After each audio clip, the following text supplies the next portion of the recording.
প্রিয় হাজিরিন, এরপরে নবী সাল্লাল্লাহু আলাইহি ওয়াসাল্লামকে আল্লাহ পরামর্শ দিচ্ছেন, ওয়াশাবিরহুম ফিল আমরে, হে নবী আপনি তাদের সাথে পরামর্শ করুন, যে কোনো বিষয়ে আপনি তাদের সাথে কি করুন, পরামর্শ করুন। ফাইজা আযামতা ফাতাওয়াক্কাল আলাল্লাহ, অথবা তাদের সাথে পরামর্শ করে যে সিদ্ধান্ত নেবেন, ফাতাওয়াক্কাল আলাল্লাহ, ওই সিদ্ধান্তের ব্যাপারে আল্লাহর উপর ভরসা করুন। ইন্নাল্লাহা ইউহিব্বুল মুতাওয়াক্কিলিন, নবী আপনি শুনে রাখুন, যারা সকল বিষয়ে আল্লাহর উপর ভরসা করে আল্লাহ নিশ্চয় তাদেরকে ভালোবাসেন। আল্লাহ নিশ্চয় তাদেরকে কি করেন, ভালোবাসেন।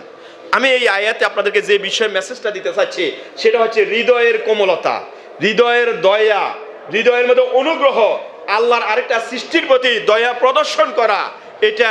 এটা এই সৃষ্টির প্রতি দয়া প্রদর্শন যদি আপনি করেন, তাহলে আল্লাহ নবী সাল্লাল্লাহু আলাইহি ওয়াসাল্লাম আপনাকে আরেক জায়গায় মেসেজ দিচ্ছেন যে আপনি যদি আল্লাহ সৃষ্টির প্রতি দয়া করে থাকেন, আপনি যদি আল্লাহ সৃষ্টির প্রতি অনুগ্রহ করে থাকেন, তাহলে স্বয়ং আল্লাহ, স্বয়ং কে, আরো জোরে বলুন, স্বয়ং কে, স্বয়ং আল্লাহ আপনার প্রতি দয়া করবেন। স্বয়ং আল্লাহ আপনার প্রতি দয়া করবেন। আপনি কি ভাবছেন, আল্লাহ আপনার প্রতি দয়া করবেন? আমার মনে পড়ে আমার এক উস্তাদের কথা, উনি প্রায় সময় আলোচনার মধ্যে, কথার মধ্যে বলতেন, বা ওয়াজ করতে গেলাম শ্রোতাদেরকে দেখতাম, উনি বলতেন, দেখুন আমরা আল্লাহর ন্যায় বিচার চাই না, আমি আল্লাহর ন্যায় বিচার চাই না।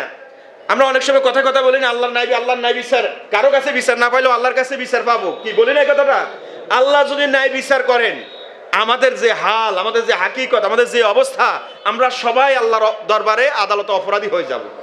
কিন্তু আল্লাহ যদি দয়া করেন, বলেন আল্লাহ যদি কি করেন, আরেকটু জোরে বলেন, আল্লাহ যদি কি করেন, আল্লাহ যদি দয়া করেন, যত বড় অপরাধী হোক না কেন, আল্লাহর দয়ার কারণে ওই অপরাধী ক্ষমা পেয়ে যাবে। আর আল্লাহ যদি দয়া না করেন, ছোট্ট একটা, এই যে দেখেন না দুনিয়ার আদালত সব ঠিক আছে, সামান্য আদালতের আইনের একটা ফাঁকি দিয়ে আপনার ফাঁসি হয়ে যাচ্ছে, কি হয় না বলেন? একটা আদালতের আইনের একটা ফাঁকে, একটা ফাঁক দিয়ে কি হয়ে যাচ্ছে, ফাঁসি হয়ে যাচ্ছে। তাহলে আল্লাহর আদালতে আমরা যেভাবে চলতেছি, আল্লাহর আইন যেভাবে আমরা লঙ্ঘন করতেছি, এই লঙ্ঘনে আল্লাহর দরবারে আমাদের ফাঁসি, তো দুনিয়ার আদালতে ফাঁসি যদি হয় একবার, আল্লাহ আদালতে আমাদের ফাঁসি কয়বার হবে আল্লাহ ভালো জানেন। কিন্তু আল্লাহ যদি দয়া করেন, শব্দটা বলেন তো, আবার বলেন তো, আল্লাহ যদি কি করেন, দয়া করেন, তাহলে আমাদের শত অপরাধও আল্লাহ কি করে দিবেন, ক্ষমা করে দিবেন। এখন আল্লাহর দয়া পাওয়ার উপায় হচ্ছে, আল্লাহর নবী বলেন আল্লাহর সৃষ্টির প্রতি দয়া করা।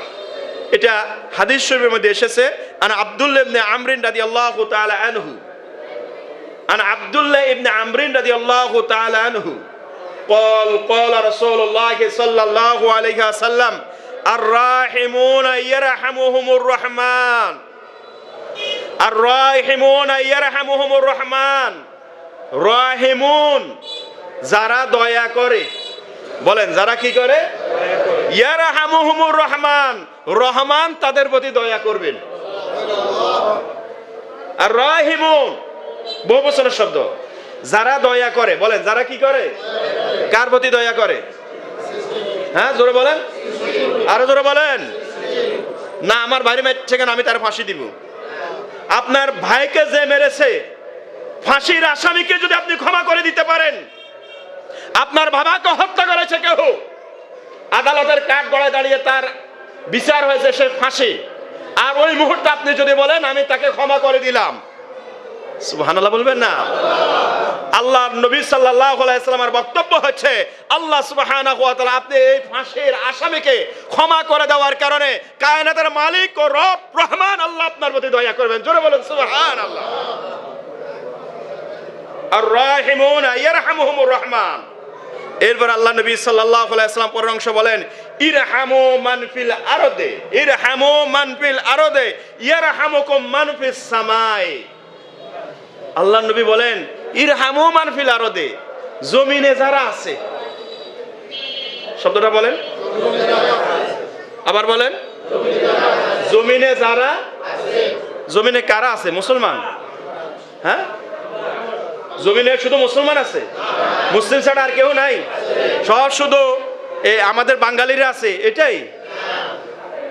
সাদা কালো, ধনী গরিব, সর্বশ্রেণীর মানুষ আছে কি নাই বলেন?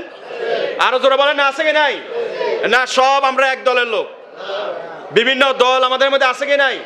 না, আমার দলে যারা আছে শুধু তারাই থাকবে, আমার দলের বাহিরে যারা আছে তারা শেষ, খতম করে দিব। না না, এটা না। ইসলামের সৌন্দর্যই হচ্ছে বিভিন্ন দল।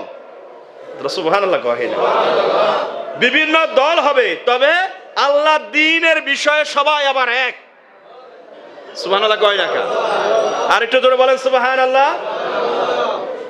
আল্লাহ সূরা হুজরাতের মধ্যে আছে, ওয়াজআলাকুম শুউবান ওয়া কাবায়েলা, আমি তোমাদেরকে বিভিন্ন গোত্রে, বিভিন্ন বংশে, জাতিতে আমি তোমাদেরকে তৈরি করেছি। লিতাআরাফু, যাতে করে তোমাদের পরিচয় জানা যায়। জোরে বলেন সুবহানাল্লাহ। তবে যে যে দলেরও হও না কেন, ইন্না আকরামাকুম ইনদাল্লাহি আতকাকুম, তোমাদের যার হৃদয়ের মধ্যে আল্লাহর ভয় যত বেশি হবে, সেই ব্যক্তি আল্লাহর কাছে তত বেশি সম্মানিত হয়ে যাবে। আপনি বিশাল ইসলামী দলের কর্মী, আপনি বিশাল ইসলামী দলের কি বলে নেতা, কিন্তু আপনার হৃদয়ের মধ্যে তাকওয়া নাই, আপনার হৃদয়ের মধ্যে আল্লাহর ভয় নাই, আপনার আদর্শের মধ্যে নবীর সুন্নাহ নাই, আপনি যত বড়ই হন না কেন কোনো লাভ। আরো জোরে বলেন না, কোনো লাভ। আপনি যেই দলেরই হন না কেন, আপনি যে বংশেরই হন না কেন, আপনি যে গোষ্ঠীরই হন না কেন, আপনার হৃদয়ের মধ্যে যদি তাকওয়া থাকে, আপনারা বলবেন হুজুর যদি হিন্দু হয়, তো হিন্দু তার হৃদয়ে যদি আল্লাহর ভয় আসে, তখন কি সে আর হিন্দু থাকে বলেন? আর ভাই জোরে বলেন না, সে হিন্দু থাকে নি, সে আর হিন্দু থাকে ইহুদি খ্রিস্টান। সে যদি আল্লাহর ভয়ে চলে, সে যদি নবীর আদর্শে চলে, সে যদি নবীর সুন্নাহ মোতাবেক চলে, সে কি আর অমুসলিম থাকে? সে তো অটোই মুসলিম হয়ে গেল। আমি এই কারণে বললাম, যে দলেরই হোক না কেন, আমরা আজকে ওই দলের ওই দলের, আমি বিভিন্ন দলের নাম নিচ্ছি নাকি, কারণ এই দেশে নিবন্ধিত তো দলে তো আছে কতটা, এত কোন দলের নাম নিব? কয়েক দলের নাম নিলে কেউ বলবে আমার দলের নামটা হুজুরে নিল না কেন? আমি কারো দলের নাম নিচ্ছি না, আমি শুধু আপনাকে মেসেজ দিতে চাচ্ছি, জমিনের মধ্যে শুধু আপনার দলের লোকই আছে, বিষয়টা কিন্তু এমন অন্যান্য দলের লোক আছে কি নাই বলেন? এবার আসেন, আমরা মানুষ ছাড়াও আল্লাহর অন্যান্য সৃষ্টি আছে কি নাই? আল্লাহ নবী এখানে কারো নাম ধরে বলেন নাই যে অমুকের প্রতি, অমুক শ্রেণীর প্রতি, অমুক গোষ্ঠীর প্রতি তুমি দয়া করো। আল্লাহ নবী বলেছেন ইরহামু মান ফিল আরদি, যারাই জমিনে আছে। আল্লাহু আকবার বলেন, যারাই জমিনে আছে কি করো? যদি তোমরা তাদের প্রতি, ইয়ারহামুকুম মান ফিস সামাই, যদি জমিনে যারা আছে তাদের প্রতি যদি তোমরা দয়া করো, তাহলে আসমানে যারা আছে তারা তোমাদের প্রতি দয়া করবে। এখানে আল্লাহ নবী সাল্লাল্লাহু আলাইহি ওয়াসাল্লাম আসমানে যারা আছে তারা কারা, এটার ব্যাখ্যা করতে গিয়ে মুহাদ্দিসিনে কেরাম দুইটা ব্যাখ্যা করেছেন। এক ব্যাখ্যা হচ্ছে তারা মানে হচ্ছে মালায়েকা। তারা মানে কারা? আরো জোরে বলেন, তারা কারা? মালায়েকা মানে ফেরেশতারা। যদি আপনি জমিনবাসীর প্রতি দয়া করেন, আপনি জমিনে চলতে গিয়ে আপনি যদি কোনো বিপদগ্রস্ত হয়ে যান, আপনি যদি কোনো মুসিবতে পড়ে যান, আপনার যদি কোনো সহযোগিতার প্রয়োজন হয়, আপনার যদি কোনো হেল্পের প্রয়োজন হয়, তাহলে আল্লাহ সুবহানাহু ওয়া তাআলা ওই মালায়েকার মাধ্যমে আপনাকে সাহায্য করবেন। জোরে বলেন সুবহানাল্লাহ।